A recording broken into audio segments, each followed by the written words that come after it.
Người nổi tiếng TV 24 giờ là kênh cung cấp thông tin về các nghệ sĩ, ca sĩ, diễn viên nổi tiếng của Việt Nam và thế giới. Hãy đăng ký kênh của chúng tôi để cập nhật tin tức nhanh nhất trong 24 giờ. Bạn gái mới của Lâm Canh Tân xuất hiện. Phùng Thiệu Phong đã nói gì với Triệu Lệ Dĩnh 6 năm trước? Bây giờ đã được xác minh. Mối quan hệ mới của Lâm Canh Tân bị phát hiện.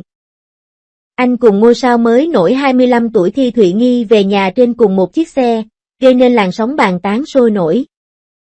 Những tương tác ngọt ngào của anh với Triệu Lệ Dĩnh trong quá khứ khiến người hâm mộ chính phú cảm thấy khó chịu. Phùng Thiệu Phong từng nói Triệu Lệ Dĩnh tâm tư toàn là kịch.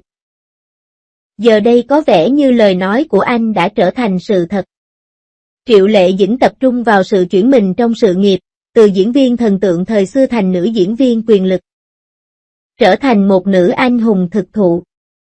Wow, có người đùa rằng nghề cập nhật của Lâm Canh Tân chính là nhịp điệu cập nhật liên tục của bạn gái anh ấy. Anh chàng đẹp trai tự nhận mình là ước mơ của 900 triệu cô gái khi mới ra mắt.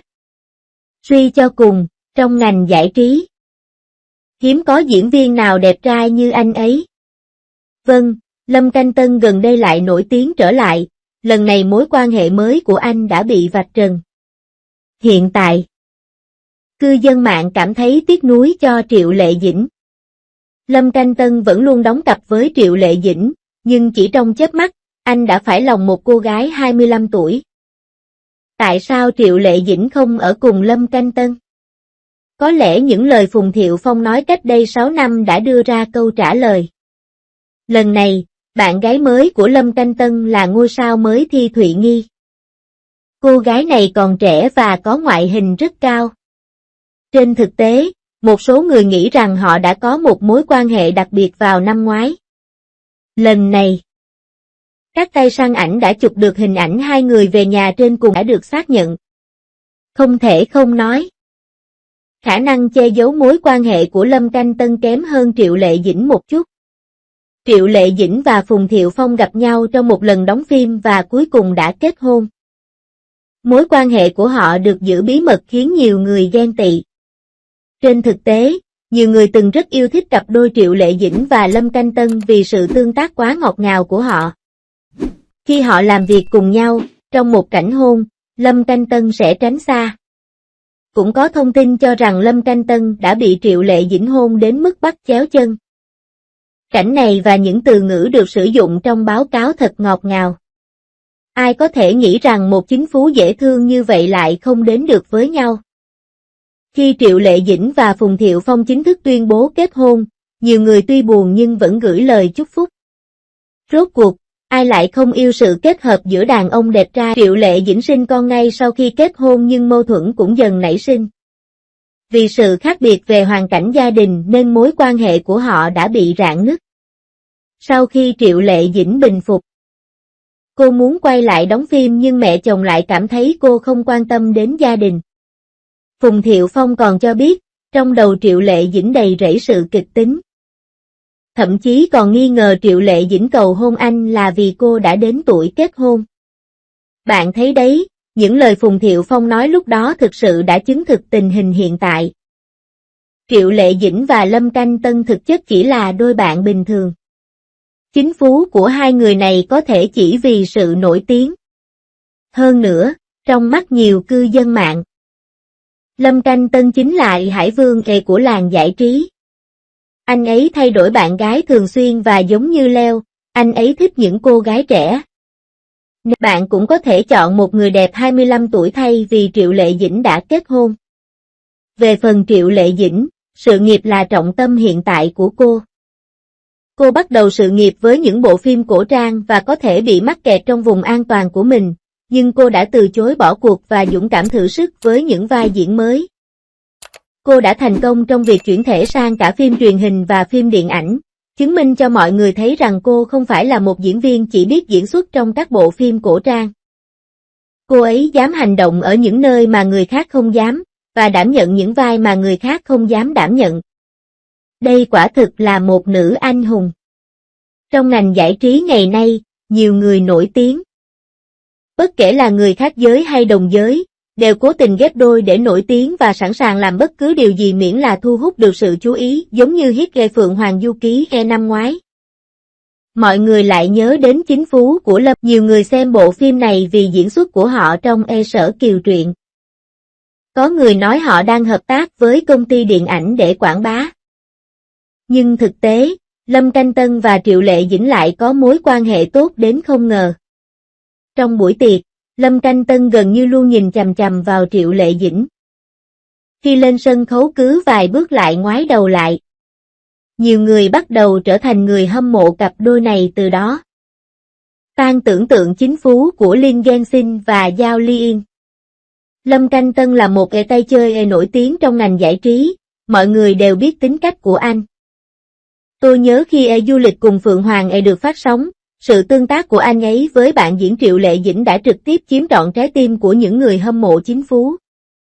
Bạn thấy đấy. Ánh mắt giao tiếp giữa hai người trong phim tràn đầy tình yêu, trong lúc phát sóng trực tiếp, hai người họ đùa giỡn với nhau. Lâm Canh Tân thậm chí còn tử tế giúp Triệu Lệ Dĩnh giữ váy. Những chi tiết nhỏ này khiến những người hâm mộ chính phú như chúng tôi cảm thấy mối quan hệ giữa hai người này hẳn là rất bất thường. Nhiều người hâm mộ bắt đầu tưởng tượng, liệu hai người có thể đến với nhau ngoài đời thực không? Mối quan hệ mới của Lâm Canh Tân bị vạch trần. Fan chính phú của anh không khỏi bàng hoàng. Ai có thể nghĩ tới điều đó? Không lâu sau khi chương trình kết thúc, Lâm Canh Tân bị chụp ảnh đang có mối quan hệ mới. Điều này thực sự làm người hâm mộ chính phú tức giận. Người hâm mộ cảm thấy như mình bị lừa nên đã để lại bình luận trực tuyến. Diễn viên này diễn giỏi quá.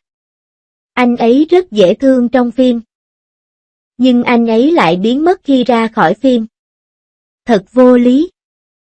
Tôi nghĩ chúng là thật, nhưng hóa ra chúng ta đã quá đắm chìm. Một số người còn hướng sự tức giận về phía Lâm Canh Tân. Cho rằng anh đang đùa giỡn với tình cảm của người hâm mộ khi lợi dụng cặp đôi này để thu hút người hâm mộ và nổi tiếng trong khi vẫn bí mật hẹn hò. Than ôi! Sự cố này khiến người hâm mộ cảm thấy thực sự khó chịu. Video phỏng vấn cũ của Phùng Thiệu Phong từ 6 năm trước đã được đào lại. Đúng lúc mọi người đang bàn tán về mối quan hệ mới của Lâm Canh Tân. Đột nhiên một câu chuyện cũ về Triệu Lệ Dĩnh lại được đào lại. Người ta nói rằng 6 năm trước, khi Phùng Thiệu Phong được phỏng vấn và hỏi về mối quan hệ giữa anh và Triệu Lệ Dĩnh. Anh đã nói một cách khó hiểu. Tôi thực sự không hiểu, cô ấy là vì thích con người tôi, hay cô ấy nghĩ đã đến lúc tìm một người bạn đời và kết hôn. Chúng ta của Phùng Thiệu Phong có ẩn ý. Vào thời điểm đó, không có phản ứng lớn nào về việc này kết hôn và mọi người đều nghĩ đó chỉ là một trò đùa nhỏ giữa vợ chồng. Cũng có thể Phùng Thiệu Phong đang tỏ ra bí ẩn và muốn để lại chút hồi hộp hay gì đó. Nhưng bây giờ nhìn lại, đặc biệt là sau khi mối quan hệ mới của Lâm Canh Tân bị phanh phui. Câu nói này giống như một cái công tắc, khiến mọi người bắt đầu xem xét lại chuyện tình cảm của Triệu Lệ Dĩnh. Chỉ đến lúc này cư dân mạng mới nhận ra rằng Phùng Thiệu Phong đã có nghi ngờ từ trước. Một số người cũng cho rằng Phùng Thiệu Phong đã nhìn thấy một số vấn đề trong cuộc hôn nhân của họ vào thời điểm đó. Câu chuyện bên trong cuộc hôn nhân của Diên Phen. Cuộc hôn nhân giữa Triệu Lệ Dĩnh và Phùng Thiệu Phong đã đầy kịch tính ngay từ đầu. Giống hệt như kịch bản ghi vị tổng thống độc đoán phải lòng tôi ngoài đời thực vậy. Ngược lại, Triệu Lệ Dĩnh sinh ra ở nông thôn và phải nhờ vào sự chăm chỉ của mình để vươn lên từ một vai phụ. Điều này thực sự truyền cảm hứng. Về phần Phùng Thiệu Phong, gia đình anh khá giả và anh xuất thân từ một gia đình nghệ thuật biểu diễn. Anh ấy đã tạo dựng được tên tuổi trong giới và là một thanh niên giàu có điển hình. Khi họ kết hôn, có vẻ như đó là một câu chuyện tình lãng mạn vượt qua ranh giới giai cấp, nhưng thực tế lại ẩn chứa nhiều mâu thuẫn và vấn đề từ đầu đến cuối. Câu chuyện về những cuộc hôn nhân chóng vánh và ly hôn của các cặp đôi nổi tiếng. Năm 2018, cả hai bất ngờ đăng tải giấy chứng nhận kết hôn lên Weibo và trực tiếp thông báo về việc kết hôn khiến cư dân mạng choáng váng và hoàn toàn không kịp phản ứng. Cuộc hôn nhân này diễn ra quá nhanh đến nỗi chưa ai kịp hồi phục. Đột nhiên, Có rất nhiều cuộc thảo luận trên Internet, một số người gửi lời chúc phúc, trong khi những người khác bắt đầu đặt câu hỏi. Suýt nhau trước đây, nhưng chưa từng có tin đồn nào về chuyện tình cảm đặc biệt. Kết quả là họ kết hôn quá đột ngột khiến mọi người không khỏi cảm thấy có chút vội vàng.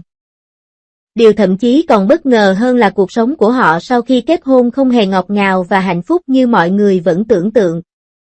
Tuy nhiên, chính phú không đồng nghĩa với tình yêu đích thực. Vì vậy đừng nhầm lẫn giữa hai điều này.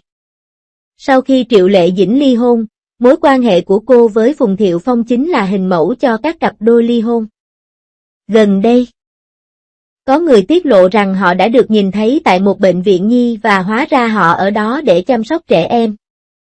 Từ họ, ta có thể thấy sự tự do, thoải mái và chân thành, nhưng thiếu duy nhất là tình yêu.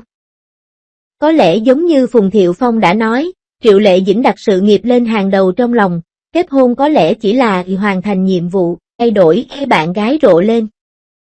Những người xấu hổ nhất có lẽ là các fan chính phú từng ủng hộ anh và Triệu Lệ Dĩnh. Một số người hâm mộ đã mua các sản phẩm phụ trợ của cặp đôi này với giá cao. Trong khi những người khác quảng bá cặp đôi này khắp nơi, nhưng cuối cùng lại bị ghẻ tát vào mặt. Tôi chỉ có thể nói rằng bạn phải cẩn thận khi ghép đôi các cặp đôi trong ngành giải trí. Vì bạn không biết loại đường bạn đang ăn là đường ngọt thực sự hay là đường saccharin công nghiệp. Đường saccharin công nghiệp lúc đầu ngọt nhưng sẽ trở nên đắng nếu quá ngọt. Diễn viên cũng là người bình thường và họ có cuộc sống riêng khi không có máy quay.